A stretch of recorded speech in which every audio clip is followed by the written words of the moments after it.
أنت التواب الرحيم. اللهم انصر الإسلام وأعز المسلمين وأعلو برحمتك كلمتي الحق والدين وآخر دعوانا أن الحمد لله رب العالمين ثم أما بعد.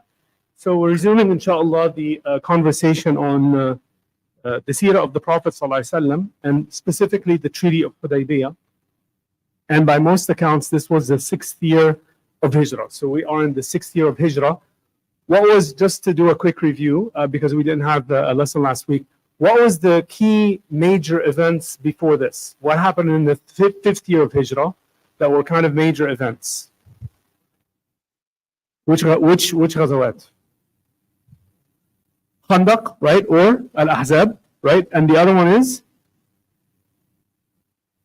Banu, right after it, Banu Qurayza. Remember? So Ahzab and Banu Qurayza are back to back, right? They're effectively, it was essentially a 60-day period. 60-day period of expeditions in terms of defense of Medina, and then going after the Banu Qurayza right after that. So it was almost 60 continuous days by the Prophet ﷺ and the Sahaba radiallahu anhum. And we talked about Surah Al-Ahzab. Who memorized Surah Al-Ahzab? Bismillah. Memorizers that did their homework? And no one did their homework. Okay. Next week, inshallah. Okay. Surah Al-Ahzab. Memorize as much as you can. Very easy surah. Wonderful, very easy surah, okay? Surah Al-Ahzab, inshallah. Go home, make a start. Bismillah. So, this is the wonderful thing about studying seerah, as you guys have heard me say many times before, is we understand the relevance of the Quran, when it was revealed, what events were revealed, and it starts, and we start to understand that in a much deeper context, and then after that, apply it to ourselves. But even more importantly is how we apply what we understand from the seerah of the Prophet ﷺ in teaching the companions and constructing an ummah.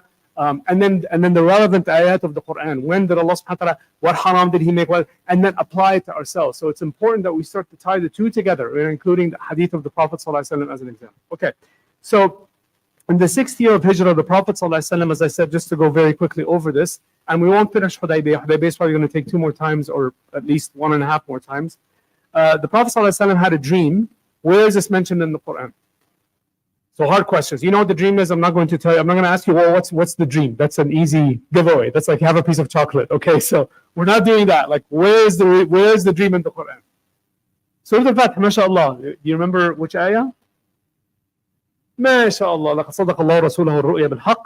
Okay, so it's in the 4th page of Surah Al-Fath, right at the bottom, where Allah subhanahu wa ta'ala tells the Prophet ﷺ that the Prophet ﷺ has a dream or has a vision. And we know that the dreams or the visions of the messengers are a command from Allah subhanahu wa ta'ala. And who's another messenger that had such a dream? Ibrahim alayhi salam, Yusuf alayhi salam. So the messengers, when they have a dream, it is effectively a command from Allah subhanahu wa ta'ala. And the Prophet ﷺ has a dream that he must go and make umrah, right? And the Prophet ﷺ gathers 1,400 of the companions radiallahu anhum, and they go on the first day of Dhul Qa'dah, right? And this is the start of which months? Ashhurul Hurum, right? The sacred months, right? And what does Allah subhanahu wa ta'ala say about the sacred months in the Quran? Surah Al-Hajj. وَمَنْ يُعَظِّمْ شَعَائِرَ اللَّهِ فَإِنَّهَا مِنْ تَقْوَى الْقُلُوبِ. Sha'air Allah are the rituals of Allah. Sha'air in Arabic is like a ritual, right? مَنْ يُعَظِّمْ شَعَائِرَ اللَّهِ فَإِنَّهَا مِنْ تَقْوَى الْقُلُوبِ. Whoever respects these rituals or the commandments or the guidances from Allah subhanahu wa ta'ala, it demonstrates the taqwa in the heart. So respecting of the sacred months is a demonstration of our taqwa to Allah subhanahu wa ta'ala. So the Prophet ﷺ leaves on that day, and he takes with him the hadi. So we know that when we go make umrah, we make hajj, you take the hadi with you. And the hadi effectively is the sacrificial animal that we take. And this is the sunnah of who? Ibrahim alayhi salam. The first one to make a hadi was Ibrahim alayhi salam, right? And it's also in the Quran, right? So the Prophet ﷺ takes the hadi, and in all of the things he's doing, he is delivering a message to the Quraysh that he is coming in peace simply to make umrah. Now, let's just pause for a second. The Quraysh over time have become what's the thing that gave them the most honor amongst the Arabs? The Kaaba. The Kaaba is what gave them the honor. And what was it that made them more honorable? Is that they are the ones that took care of it. They're the ones that maintained it. They're the ones that accepted the Hajj. I'm talking even in Jahiliyyah. Even in Jahiliyyah, they used to make Hajj, right?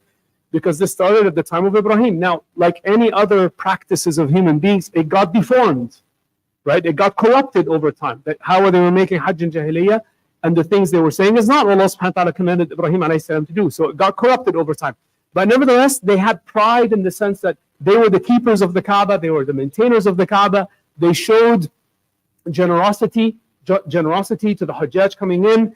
They took pride in taking care of the Hajjaj, of welcoming them in, and at the same time, it was a major source of money, trade for them, right? Just like today, right? You go to Mecca, you stay at a hotel, you pay this, right? So it's also a source of income. So this is important for the Quraysh, right? So the Quraysh, now the deal that they had was that the Kaaba was always, what words would you use? Fill in the blank. Open for business. Meaning anytime, it doesn't matter where you're from, you're always welcome to come and make Hajj. And of course, at the time of Shirk, they had 300 different choices of gods, or statues that they created. Amongst the most famous was what? Surah Al-Najm. أَفْرَأَيْتُمْ Allat wal-Uzza. Allat wal-Uzza, very important, right, for them. Hubal was another one, right? Abu Sufyan, radiallahu anhu, in Uhud, he speaks. So Hubal was another one of those creations that they had. And so the Quraysh welcomed everyone in. The deal that they had was anyone can come in at any time. And if you're in the sacred sanctuary, the Masjid al-Haram today, so even at the time of Jahiliyyah, you are 100% protected, 100% safe. You understand? So the Prophet ﷺ is going with this intention. You understand? He's going with this intention, right? Of course, the Quraysh don't want that.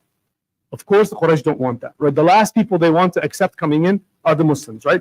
But the Prophet ﷺ is giving all kinds of signals, because 1,400 people is a big group. Like that's a miniature army by those days, right? It's almost like an army. He's giving the signals in advance to the Quraysh that he's coming in peace simply to make the Umrah. He's taking the Hadi with him. They're very lightly armed. They're not armed for war. They're clearly going to make the Umrah, right? This isn't the trick that anyone is pulling off. Okay. We also know of some of the fiqhi things that we learned. For example, Abu Qatada al-Ansari, the situation where he hunted the wild zebra, right, or the zebra, and we derived, remember they went back to the Prophet ﷺ and they asked him, hey, can we eat from this? And what learning did we derive? So long as they didn't. No. So long as, because he asked them two questions. What were the questions the Prophet ﷺ asked the companions? Did any one of you indicate, did any of you point to where he is? Hey, the zebra, this is the GPS location. It's 405 north of the egg button exit, right? And did any one of you help catch him? Did any one of you help him catch the zebra? Did you give him the weapon? Did you try to maneuver around the zebra where you slowed it down? And they said no. In other words, and then the Prophet ﷺ said, therefore this is halal for you. Therefore this is halal, right? Okay. Then the Prophet ﷺ, as he approached Mecca, also just to go through this quickly, he had an opinion about whether or not he should continue, or whether he had a different point of view to attack the Arab tribes around Mecca, right? And Abu Bakr radiallahu anhu gave him the advice of proceed for the Umrah, right? And which is the original intention of the trip. And the Prophet ﷺ, Bismillah ta'ala, and he continued. And we also said that this was, by many of the accounts of the narrators of Sirah, that this was Salatul Khawf when Salatul Khawf was prescribed, right? Salatul Khawf was prescribed then because the Quraysh sent an expedition around him. Then we had this interesting side story, I don't know if anyone can remember it, of the man with the red camel. Do you remember the man with the red camel? ومن حولكم من الأعراب ومن أهل المدينة مرضوا على النفاق لا تعلمهم نحن نعلمهم. Remember the man with the red camel? He didn't want to. He lost his camel and he wasn't really interested in following the Prophet ﷺ. The Prophet ﷺ had warned the Sahaba about this guy. He effectively left them, right? Okay, good. And then I think the last thing we said was we talked about the precision of capturing, subhanAllah, the seerah and the sunnah of the Prophet ﷺ. And we talked about so many details we know of his life, like so many details, what he called his camel. And the issue of the camel came up last time, Al-Qaswa. Remember what happened with Al-Qaswa? It sat down and it wouldn't move, and the camel was like, hey, giddy up, right? And it wouldn't move. And the Prophet ﷺ said, the Qaswa is not stubborn, but Allah subhanahu wa ta'ala is the one that made it stop here. which was the valley of Hudaybiyah, right, which is just outside of Mecca. Actually, it's between Jeddah and Mecca. So geographically, we're between Jeddah and Mecca. It's not quite the highway from Medina that you would take today, or even back then, which means the Prophet ﷺ headed south. Then remember, this is when the incident with the men with the red camel happened. He crossed multiple highways to get to the road of Jeddah, so to speak, and then come back in. You understand? Okay. So this is where we are in the story. Okay, so let's cover Hudaybiyah part 2. This isn't quite the whole of part 2, but let's just cover some of this. And we're going to emphasize certain points, inshallah. Inshallah, we won't be here for too long. So there's really two key parts to Hudaybiyah. Oh, before I move on, did any miracles happen by the Prophet ﷺ in Hudaybiyah? Remember the miracle we talked about last time? Sahaba got to Hudaybiyah and they were very thirsty, and the well was dry, right? And the water, right? The Prophet ﷺ had the spring fill up with water. Okay. So there's two key events in Hudaybiyah that we should know. The first event is the attack by the Quraysh, which we'll talk about in a second. And then the next thing is like if you're taking notes, bullet point number 1 is the attack of the Quraysh. Bullet point number 2 is the negotiations and the emissaries. And then you could go 2A, 2B, 2C, 2D with all the emissaries that were sent back and forth. That's essentially the experience of Hudaybiyah. Quraysh tried to surprise attack the Sahaba. This is in Sahih Muslim. And the Quraysh sent 80 soldiers of the Quraysh to attack. This was the second attack. The first attack was led by who? Khalid ibn al-Walid, right? Okay, radiallahu anhu. So this was they were sent by the Quraysh to attack the Muslims. So they're all armed up and ready to go. And there was 80 of them, and they attacked from the direction of the Masjid of Tan'im. The direction of Tan'im, what's known today as Tan'im. Does anyone know the famous Masjid in Tan'im today? Aisha, mashallah, Masjid Aisha. Right, that's exactly right. So if you go to Tan'im, Tan'im, by the way, is where you make a haram for who? The people of who? The people of Jeddah, the people of Mecca. Right? If you're in Mecca and you decide you're going to, that's where you go to Tan'im and then you come back, right? So there's a famous masjid there called Masjid Aisha. That's exactly right. So they attacked at the time of Fajr. They attacked at the time of early Fajr. Now the Sahaba radiallahu anhum were well prepared. So remember, Salatul Khawf has already been prescribed, so there's people on the lookout, and the Prophet ﷺ never put the Sahaba in danger. So they knew that this expedition was coming, and they managed essentially to entrap them and to capture them. They captured 80 of the fighters of Quraysh. Like, this is a really big deal. No one got killed, but they captured them. Oh, they're going to walk here, here, here, we're going to ambush them. They ambushed them and they caught them, caught every single one of them. And they took them to the Prophet ﷺ, and they told him, Ya Rasulullah, what do we do now? Remember, in terms of power at the time, what rights did the Prophet ﷺ have over the 80 men? Today you're at war. You capture 80 of the enemy side. Kill them, swap them out, ransom them, take money on their behalf, take their equipment, take their wealth. Okay. And it was the same in those days. It was the same in those days. The Prophet ﷺ says, let them all go. Let them all go. Very generous move from the Prophet ﷺ. Let after everything that happened in Ahzab and in Uhud and in Badr and all these skirmishes and these attacks in between and all the torture that they had of the Muslims before the Hijrah and everything that the Quraysh did, he still says, let them all go. Freed all 80 of them, right? This is mentioned in Surah Al-Fatih. So let's see now, memorizers of Surah Al-Fatih, raise your hand, Bismillah. Don't be shy. All right. Okay, mashallah. 1 minute. Okay, so Surah Al-Fatih, where is it? So I'll tell you where this is. It's the 4th page at the top. MashaAllah alayk. Bravo alayk, mashallah. Go ahead, say the ayah. MashaAllah alayk.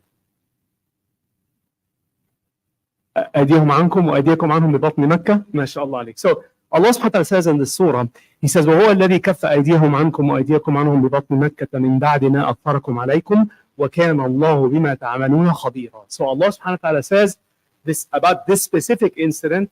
كف أيديهم عنكم means He protected you, the Muslims, from their attack. And He protected them from your attack. You had the choice to kill them, and it would have been fair rules of war. But even you decided, this is wisdom of the Prophet ﷺ, but Allah subhanahu wa ta'ala is speaking about, it was such a wise move, what the Prophet ﷺ does. He speaks about it in Surah Al-Fatih. By the way, I want to just talk about Surah Al-Fatih, and then inshallah we'll cover it in more detail. Surah Al-Fath covers what incident? So let me back up for a second.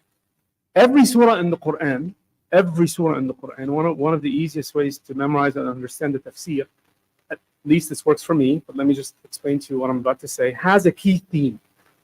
Every surah has a key theme. For example, let's pick an easy. قُلْ هُوَ اللَّهُ أَحَدٌ. What's the theme of قُلْ هُوَ اللَّهُ أَحَدٌ? Who is Allah?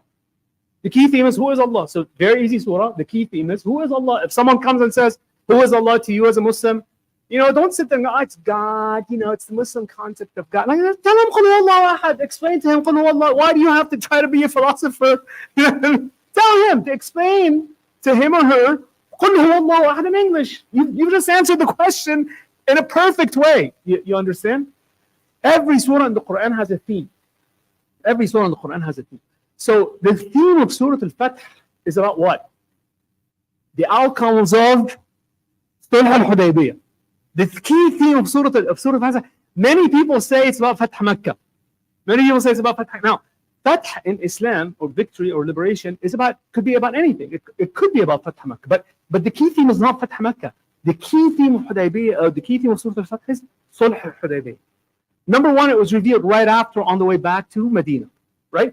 And if you read the surah in detail, it speaks about the events before the Umrah, during the Umrah, the agreement under the tree, the Bay'atul Ridwan, and then what happens after that. So the whole theme of the surah is about Sulh al-Hudaybiyah. Okay, so this particular ayah now says Allah is the one that protected you from them and them from you. Bibatni Mecca, and close to Mecca. Allah subhanahu wa ta'ala even speaks about where this happened. Bibatni Mecca means very close to Mecca, right?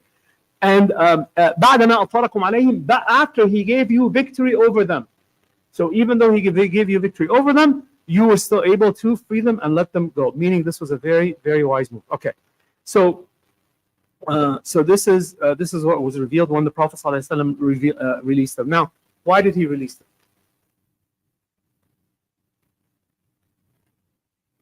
Let me give you the two answers you can't give. Number one, because it's the Prophet ﷺ, and number two, because Allah told him. So, okay, why did He let them go? To de-escalate, to show them that He's not coming for war. If He was coming for war, what's the first thing He would have done? Finish them all off or throw them in prison. He didn't do that. So He's delivering an extra message to the enemy. We're not coming here for war. We're not coming here to fight.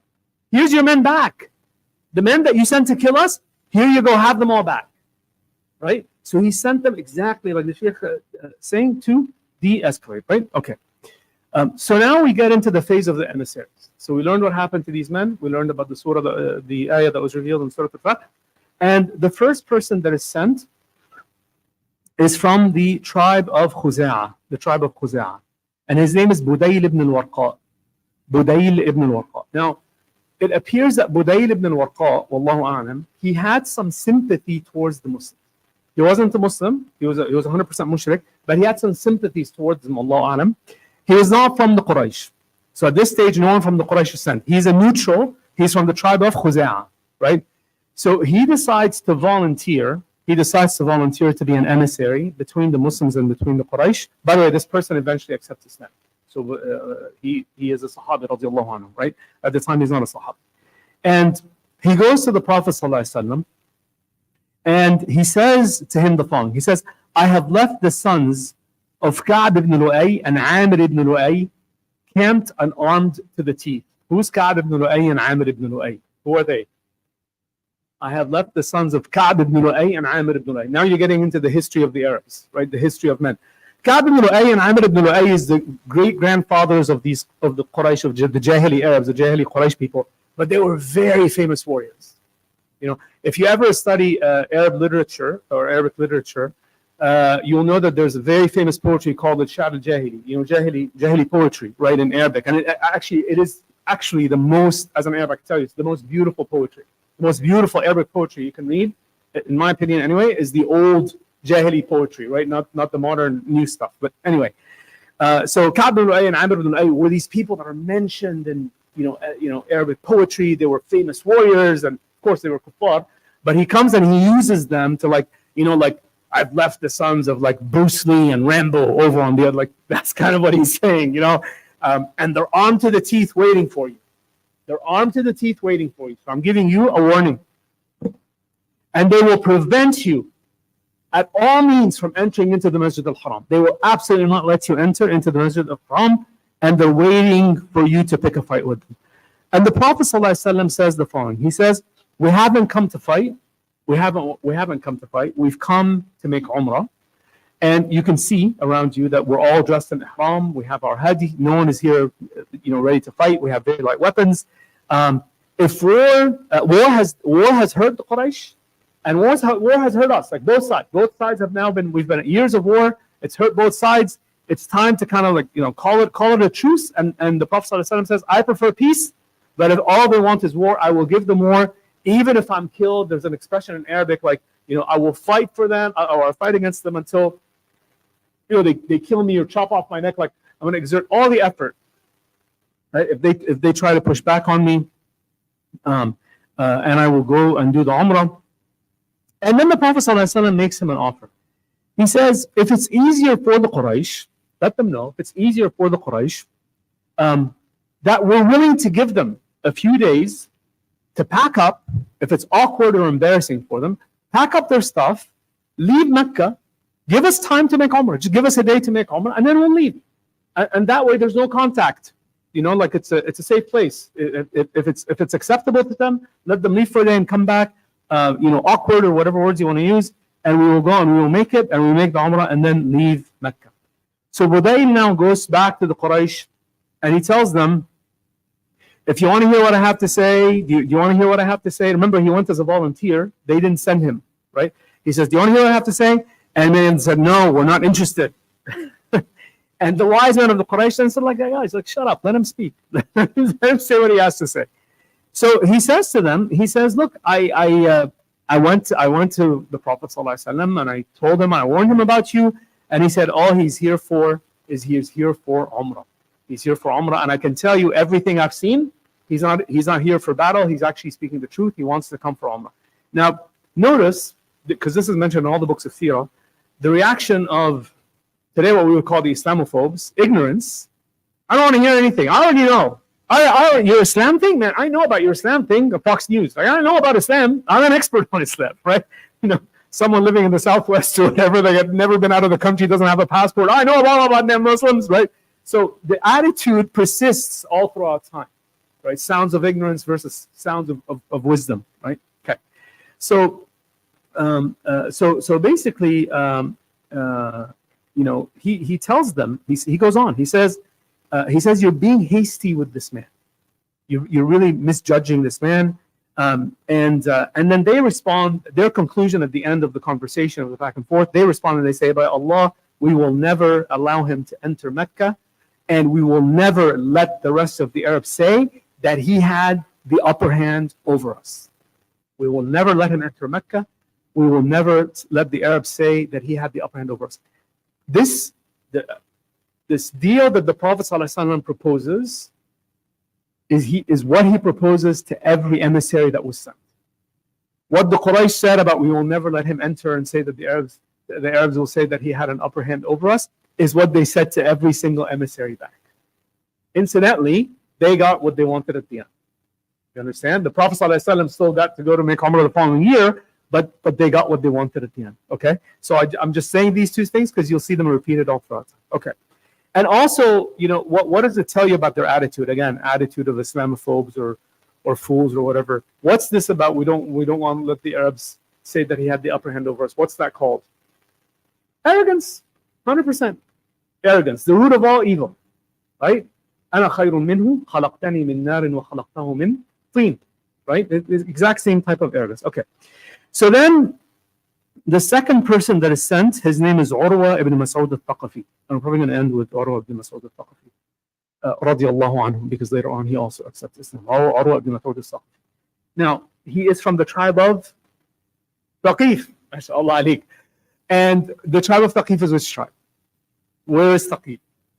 Good question. Where? Oh, MashaAllah alik. Ta'if. Remember Ta'if? Remember Ta'if?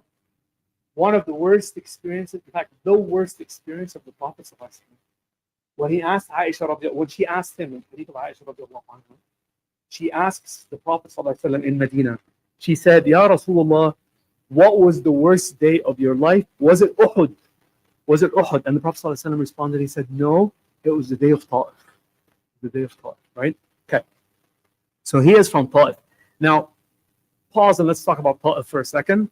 Ta'if is very close to Mecca. You can call it a sister city of Mecca. A little bit like Seattle and Olympia. Let's just pretend it's Seattle and Olympia. So they're sister cities. And they are two things. They're sister cities, and at the same time, there's a sense of competition between them. You know, nowadays they go, oh, co-opetition. Like Microsoft has co-opetition with Oracle. Like they compete on SQL Server, but they, you know, do cloud services. They forget that stupid example. But like, you understand what I'm saying? Like we use them for scale infrastructure because we don't have enough for ChatGPT and OpenAI. So like it's that kind of thing, that kind of arrangement. And both are very proud Arab tribes and super important and in of themselves, like they're superpowers in of themselves, right? And as I said, Ta'if earlier on, the Prophet ﷺ had a terrible experience. So Urwa ibn Mas'ud takes a different approach. He sees what happened to Budayl, and he's speaking directly to the clansmen, the chief tribesmen of Quraysh, in Darun Nadwa. What is Darun Nadwa? Darun Nadwa is like the government. Yeah, that's right. The parliament or the government, the seat of government. This is where all the big decisions get made, right? Darun Nadwa in Quraysh. This is the ayah. Remember the ayah, إنه فكر وقدر فقتل كيف قدر ثم قتل كيف قدر ثم نظر ثم عبس وبصر ثم أدبر واستكبر. All of this is happening in or around Darun Nadwa when they sent the father of Sayyidina Khalid bin Walid way back early in Mecca, right? And at the end, what does he say? What does he tell them to say? إن هو إلا سحر يؤثر. The only thing you can say about him is he's a magic man. He's a magician. He's a magician because none of these, you can't say he's a liar. You can't say the only thing you can say he's a magician. So when he says these things out of his mouth, it makes your brain go crazy, man. It makes your brain go crazy, right? So the only thing you can say is he's a magician. This is also, you know, in the area of Darun Nadwa. So they meet with him, but he wants to go now as an official emissary. So he doesn't just want to be a volunteer. He wants them to tell him, go and negotiate, right? So Urwa ibn Mas'ud al-Saqafi radiallahu anhu, he is from the city of Ta'if, from Thaqif, which is the city of Ta'if. He says to them the following. He says to the Quraysh, am I not a son to you? Am I not a father to you? So he's appealing with the sense of, tribalhood and familyhood and so forth. And he says to them, he wants approval to be an official emissary. And he presents to them, it's a very long conversation, but his resume. He's like, I did this for you. Do you remember when you guys were stuck in this situation? I helped you out here. I gave you advice here. I did this here. I protected this guy here. And they agree. They're like, okay, you can go as an official emissary to Muhammad sallallahu alaihi wasallam. And he goes to the Prophet sallallahu alaihi wasallam, and he says the same thing. He says they're waiting for you. They're armed to the teeth. They're going to finish you off. The same conversation. That's how Budayl started. And then he starts to add some more. Right, so Urwa, at the time he's, as I said, a non-Muslim. He says, why creating all this tension with the Quraysh? Why are you making all these problems? Right? Do you remember when did this happen? Like, is this the first time the Prophet ﷺ hears this? Why are you creating all these problems? Like, you're Muslims, man. You're just here to grow your beards and do these weird things and the Prophet ﷺ had this all throughout Mecca. Remember, they used to go to him and you're creating divisions in our society. The father doesn't want to talk to the son. The brother doesn't want to talk to the... Same thing. Same type of themes, right? You're creating all this tension with the Quraysh. And then he starts to say something that really upsets the Sahaba. So he says to them, who are these people around you anyway? Who are these people? Who's he referring to? No, not Abu Bakr or Umar. You pick the two that he's not referring to. Those he knows. Bilal radiallahu anhu could be. Suhaib radiallahu anhu, yes, could be, but who specifically? More. Ali, no. Ali radiallahu anhu is a muhajir. The Ansar. The Aus and the Khazraj. Who are these people around you, man? Who are these guys? I've never seen them before in my life. You understand? I don't know who they are. Do you know who they are? I don't know who they are. You understand? So who are these people around you, right? And he's invoking the fact that they're not from the Quraysh, they're not from the Thaqif. They're these weird people that just are around you. Like, where'd you get them anyway? This hodgepodge of weirdos that you got from Medina. And now remember, not just from Medina, the other tribes around Medina that also accepted Islam, right? So he starts to say these things. And then he starts to say, you're breaking the sanctity of the Masjid al-Haram by doing what you're doing. all you intend to do is spill blood if you come in. You know, he starts to say these things to the Prophet ﷺ. The Prophet ﷺ says, I've not come to break the ties of kinship, but to fulfill them. And I have come to change the religion of my people to a better religion, because one of the things the Prophet ﷺ was accused of is you're coming to change, you know, the religion of your people, those amazing Arabs, Jahili Arabs, that have had a long history, you know, and now you're trying to change their wonderful Jahiliyyah. They had a word for this in Arabic. Does anyone know the word? What did they say when someone became Muslim? They didn't say, did you become a Muslim, or did you come? Asabat, sabiq, asabat. And they used to say it, sabiq is a, and the way that they use it is a bit degrading. It's a bit degrading, right? Sabiq is like, sabiq is like you corrupted your religion, or you changed your religion. This is, you know, they used to say asabat, like did you change your religion? They didn't say, you know, did you become a Muslim, right? In fact, some of the Sahaba used to say, Bal Aslamt. No, I accepted Islam, right? So he said, I've come to change their religion to a better religion. I have come to make their lives a better life, you know, through Islam and so forth. I want to pause and just say something here. All the people that attack Islam all throughout time, just like this guy did, all throughout time, nowadays, when they say, jihad is all about killing people.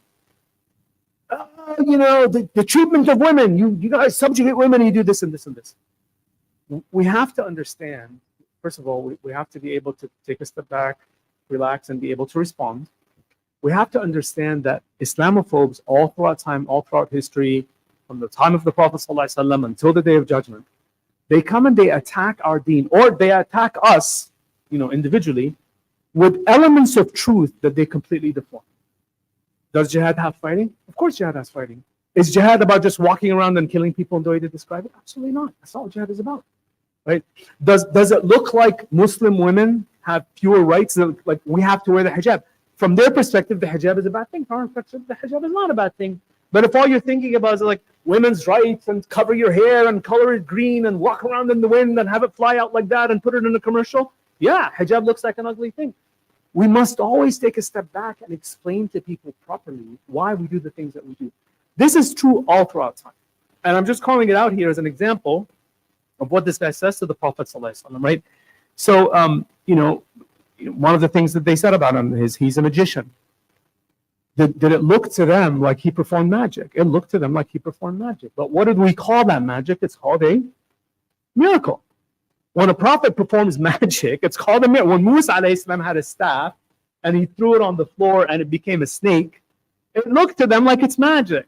But Allah says that wasn't magic. What was that? It was a miracle from Allah subhanahu wa ta'ala. And the evidence comes where? Where does the evidence come? In the face-off with Fir'aun. In the face-off with Fir'aun at the end, because what did the magicians do? فَأُلْقِيَ السَّحَرَةُ. Allah subhanahu wa ta'ala says, فَأُلْقِيَ السَّحَرَةُ سُجًّا. Ulqiya in Arabic, ulqiya means through, you know, they practically jumped on their heads. Ulqiya is not, they didn't make sujood in the way we just make sujood behind our imam. Ulqiya literally is like, you know, have you ever done, does anyone here do judo? Okay, no one does judo, no one memorized Surah Al-Ahzab. We have a long way to go. If you've ever done judo and you know what a forward roll looks like, so that if you ever see people practicing judo, they learn how to fall on their backs and they learn how to fall on their front. The front is called the forward roll. You learn this in judo, jiu-jitsu, like how to fall. The forward roll in judo is you practically jump and you spin without hurting your head in a way that protects your head. You know, they didn't quite do that, but they jumped on their faces, the magicians, in awe of what Musa alayhi salam just did, because they know that that's not magic. The experts know that that's not magic. They're the experts. Right? What he just did is not, we know magic. We're all PhDs in magic, 7th degree black belt. What he just did was not magic. This is why Allah subhanahu wa ta'ala says, فَأُلْقِيَ السَّحَرَةُ سُجَّدًا قَالُوا آمَنَّا بِرَبِّ هَارُونَ. Right? Okay. So this is when they say the Prophet is a magician, when they say, same thing, when they say the Prophet is a poet. When they say the Prophet is a poet, what are they hearing that they're calling poetry? The Quran. The Quran. Okay. So he goes on and he says to the Prophet ﷺ, this is Urwa ibn Mas'ud al-Saqafi going back to the conversation. He says to him, have you ever heard of any Arab that has willingly destroyed their own tribe before you? So he's now trying to say, what you're doing is about to destroy the Quraysh. or you're about to get destroyed. But no Arab has ever done this before. No Arab has ever done this before. Like, shame on you for trying to do that. Are you trying to eliminate the Quraysh?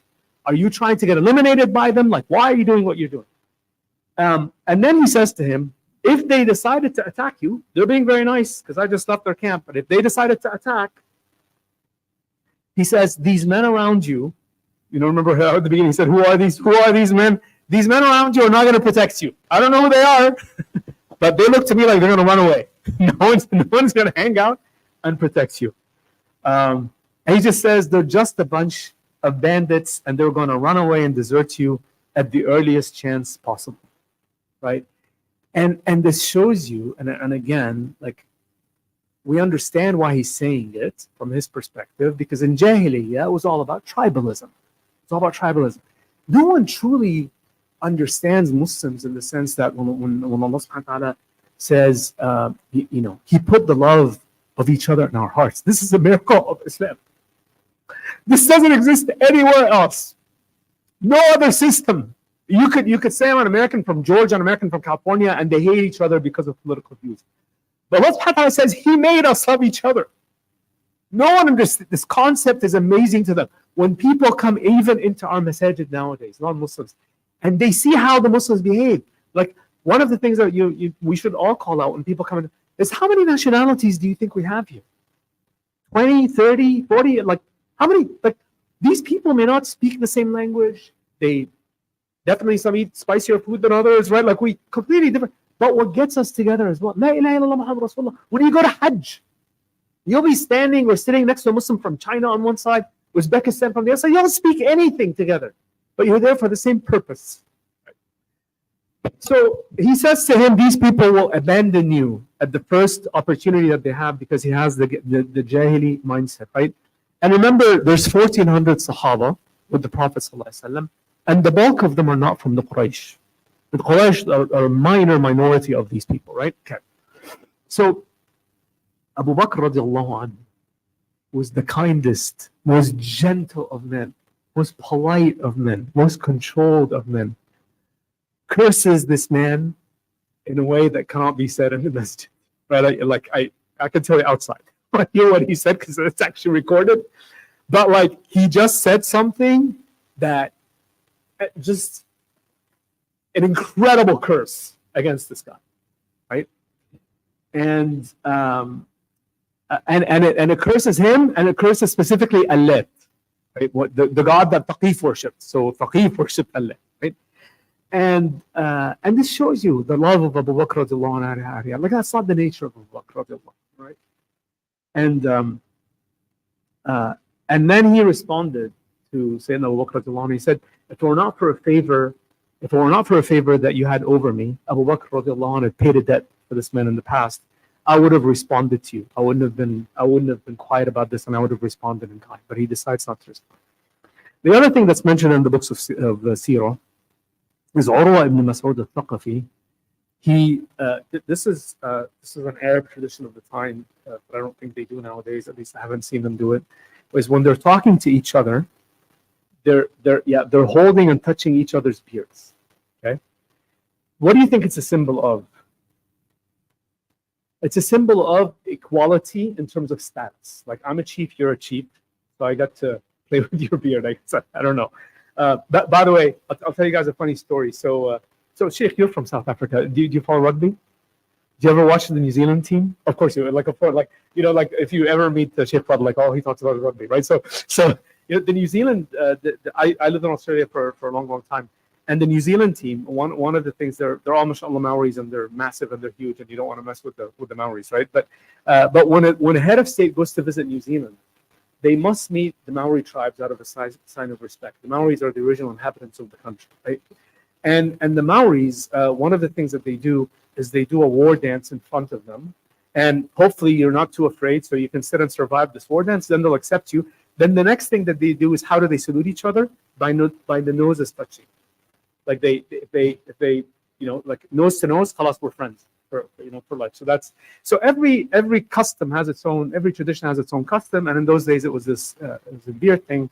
So Al-Mughira ibn Shu'bah radiallahu anhu is standing behind the Prophet sallallahu alaihi wasallam, and he has a sword, and he's dressed in armor, and he smacks the hand, right, of Urwa ibn Mas'ud. Now he smacks the hand, like he has the sword in the scabbard, he's smacking it with the handle part, the scabbard is on. Like he's like, get your hand away. Whack. Whack. And every time he does it harder. Right? He does it harder than the last time. And then he says to him, if you do this one more time, you're gonna lose your hand. Right? Like I'm hitting you with the scabbard part, the next time you're gonna lose your hand completely. And Urwa ibn Mas'ud says, who is this rude person behind you? And it turns out that he is al-Mughira ibn Shu'bah al-Thaqafi. And what is he? He's his nephew. He's his nephew. He's like, what? So you're like, how could you do this? You know, I'm your uncle, this and that, right? And then he says to him, have I not rescued you in the past? He says, I buried your saw'a, or I cleaned your saw'a. So talk about the history now of Sayyidina al-Mughira ibn Shu'bah. So he's standing as the bodyguard of the Prophet ﷺ behind him. He used to be what we would call today a thug or a gangster or a mafioso from Taqif, right? He just happens to be from a superpower of the Arabs. Like he used to be like a highway robber or in a gang or whatever you want to call it. And so they used to attack caravans. Kill the people, take the money, and escape. And he joined one of those gangs, right? Even though he came from a good family, like his family was good people. They were amongst the leaders of Taqif, but he just enjoyed it, right? And one time a big war was going to erupt between the tribes against Taqif, and his uncle intervenes and he convinces the other tribe not to fight, and he says, this is my nephew, things are going to be okay. And they pay the blood money to the other tribe. They pay the blood money to the other tribe. So Sayyidina al-Mughira ibn Shu'bah al-Thaqafi radiallahu anhu, he flees. He doesn't want to go back to Taqif now. He flees his tribe and he goes to Medina. So like, you know, he had a spiritual reawakening, right? And he goes to Medina and he accepts Islam with the Prophet ﷺ. And the Prophet ﷺ, after he accepts Islam, he comes to him with all the stuff he stole from the caravans.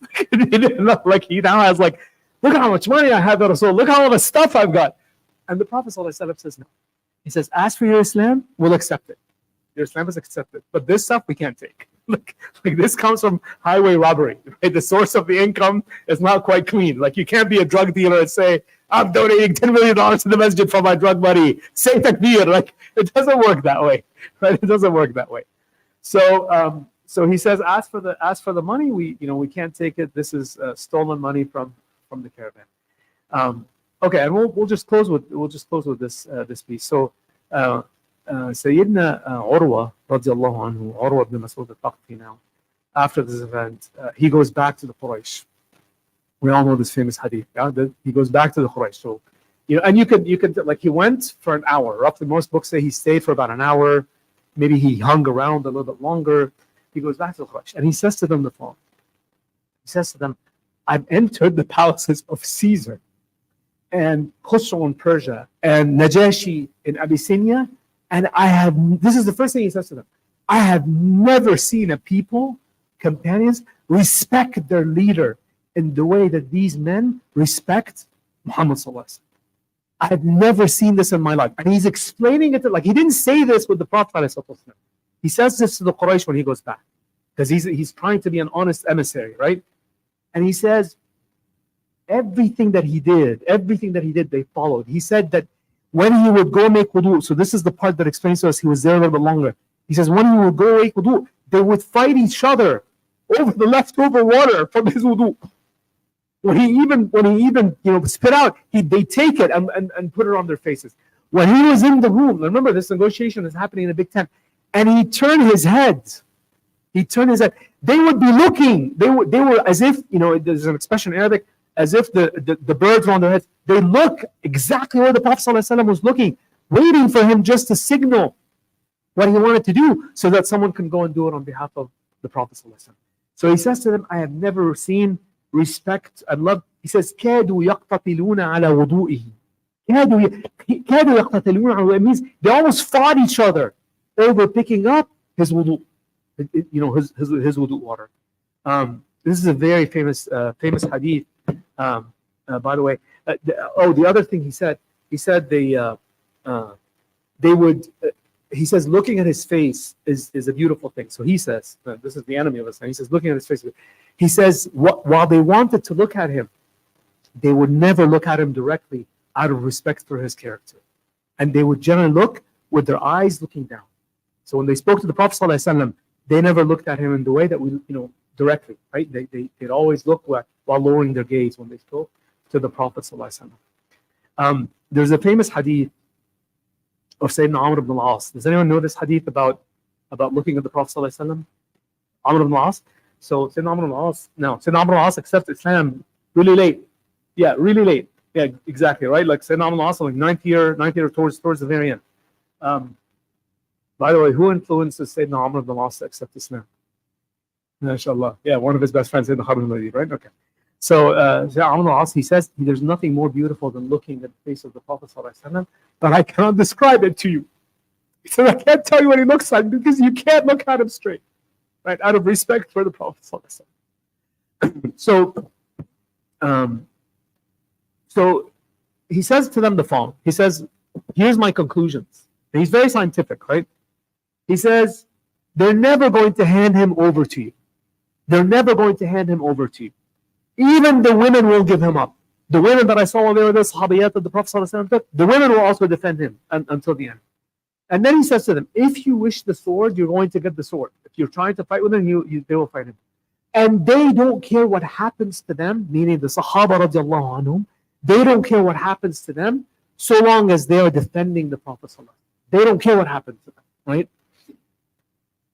And he says to them, I saw the sacrificial animals. He said, he's coming to honor the house. He's coming to honor Bayt al-Haram, and he has the sacrificial animals.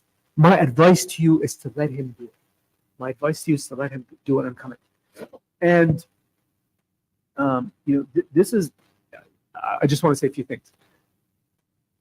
This is, I think, one of the very few descriptions we have of how the Sahaba were around the Prophet ﷺ directly from someone who was an enemy of Islam. Like, it's very different. This is like the hadith in Bukhari of Malik al-Rum, of Nam? But hadith, the last hadith of Bukhari, last hadith in the first book, Kitab al-Wahy. Yeah, I was saying goes to Bayt al-Maqdis, right? And it's what? What is it? Halaqa, mashallah. The description that Herakl and the questions he has are very relevant because he's a non-Muslim, and he is a alim of their book, and the questions he asks are very precise. Was anyone before him and his family a king? Did he have some money? Did he do this? Who follows him? The rich or the poor? Do you win or do they win? These questions are from a Muslim. They're from a Muslim, right? So they're very meaningful, right? Same things we have, by the way, descriptions of Salah ad-Din. Salah, how he became so famous in Europe was from the descriptions of his own people, of the enemies, not from the description of the Muslims. The Muslims loved them, of course, right? So he says these things, and this is a lesson for us that Iman is our fundamental weapon. When we think about Iman in Islam is our main weapon. When people see that you're sticking to your values, this to them is unbelievable. Like we talked about Ramadan many times. I'm like, you guys don't eat and drink between 6 a.m. and 11 a.m. They're like, what's wrong? Like, these things that people just don't understand. They may disagree with you. They may not care about what you do, but they at least respect the fact that you're consistent and you're doing it. That when you're at work and you say, I want a place to pray, or they respect it. They may not understand it. They may not like it, but they respect it. Right? So Quraysh say back to him, we thought better of you. We thought better of you. They're now saying it to their own emissary, but we still won't let him come in.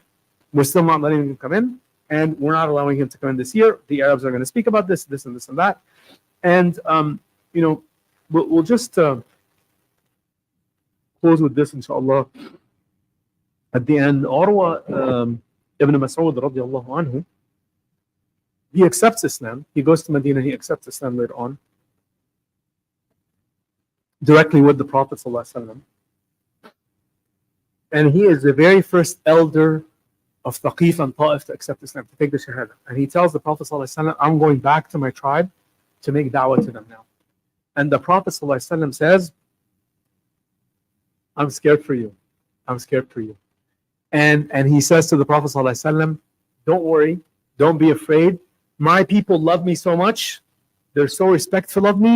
They won't even wake me up in an emergency if I'm asleep. They have 100% respect for me, right? And he says, let me go back. So the Prophet ﷺ lets him go back to Thaqif, and he eventually dies as a shaheed. So he goes and he makes da'wah to them. They start to curse him right back. He's now surprised that they're cursing at him. He used to be one of their chiefs. They used to love him. They used to respect him. They're cursing back at him, and they don't want to hear what he has to say. And then one day when he's asleep, on top of his house, they send an assassin. He kills him with his arrow, and it's said that he falls off the top and he falls. Ta'if, by the way, is in the mountains, right? Ta'if is a mountainous area, so he falls all the way into the ravine and he dies. And the Prophet ﷺ says he dies as shaheed. He says, there's a hadith where he says, مثل عروة كمثل صاحب ياسين. Who is صاحب ياسين? Hadith is مثل عروة كمثل. Yes. What does it say? وجاء من أقصى المدينة رجل من ياسين. This is صاحب ياسين. He came from the end of the city and then walking when he saw what his people were doing, right? And he came to them and he said, يا قوم اتبعوا المرسلين, اتبعوا المرسلين, right? اتبعوا ولا يسألكم أجرا وهم مهتدون. Until the very end, what do? They kill him, they trample him to death, right? And then at the end, what does he say? يا ليت قومي يعلمون. No, Allah subhanahu wa ta'ala doesn't. This is the beauty of the Quran. Allah shows us, Quranic camera focuses on dunya. So you can imagine, he goes there, they're now fighting with him. This is how they fight out. How dare you say this about us? Did you just betray us? And shut up, blah, blah, blah, blah, blah. And there's like a mob and they kill him, right? And then Allah subhanahu wa ta'ala shows him what? Shows us what? In Jannah. The Quran doesn't stop there. It's like, okay, all you saw was the man dying, but let me now tell you what happens there, right? The second part of it. So this is the story of Urwa ibn Mas'ud al-Thaqafi radiallahu anhu. There's a couple of other emissaries. Let's continue next time, inshallah. اللهم صل على محمد وعلى آل محمد كما صليت على إبراهيم وعلى آل إبراهيم. اللهم بارك على محمد وعلى آل محمد كما باركت على إبراهيم وعلى آل إبراهيم في العالمين إنك حميد مجيد. اللهم اغفر للمسلمين والمسلمات والمؤمنين والمؤمنات الأحياء والأموات إنك سميع قريب مجيب الدعوات. اللهم اغفر لنا ذنوبنا وإسرافنا في أمرنا وثبت أقدامنا وانصرنا على القوم الكافرين. اللهم أرنا الحق حقا وارزقنا اتباعه وأرنا الباطل باطلا وارزقنا اجتنابه. ربنا هب لنا من أزواجنا وذرياتنا قرة أعين واجعلنا للمتقين إماما. اللهم اصرف عنا عذاب جهنم إن عذابها كان غراما. اللهم انصر الإسلام وأعز المسلمين واعلو برحمتك كلمة الحق والدين. اللهم احفظ أهلنا في لبنان وفي فلسطين. اللهم انصرهم نصرا مؤزرا يا رب العالمين. اللهم احسب كل من مات منهم في عداد الشهداء. اللهم لا تحرمنا أجرهم ولا تفتنا بعدهم واغفر لنا ولهم. وآخر دعوانا أن الحمد لله رب العالمين. وآخر دعوانا أن الحمد لله رب العالمين.